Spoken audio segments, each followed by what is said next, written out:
सांगली जिल्ह्यातील शिराळ्याबरोबरच कुरळप आणि ओझरडे या गावातही नागपंचमी साजरी केली जाते।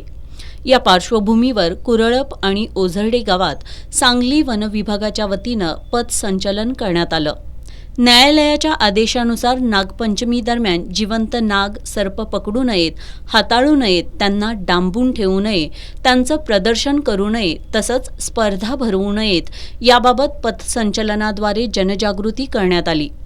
सहाय्यक वनसंरक्षक नीता कट्टे यांच्या मार्गदर्शनाखाली हे संचलन करण्यात आलं।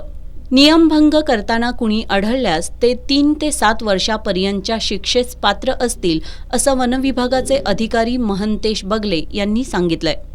करण्याचा उद्देश हा आहे की जे नागपंचमीच्या निमित्तानं सापांना पकडून डांबून वगैरे ठेवलं जायचा प्रकार जो आहे त्याची स्पर्धा भरवणं वगैरे जो प्रकार होतो त्याच्याबद्दल एक जनजागृती करण्याचा हा एक आमचा ह्याच्या मागचा उद्देश आहे। तरी मी सांगली वन विभागाच्या वतीनं सर्व शिराळकरांना आणि सर्व सांगली जिल्ह्यातील सर्व नागरिकांना असं आवाहन करतो की नागपंचमीच्या निमित्तानं कुणी साप नाग पकडू नये, त्यांना डांबून ठेवू नये, त्यांचा खेळ मांडू नये, त्यांचं प्रदर्शन मांडू नये। असं जर कृत्य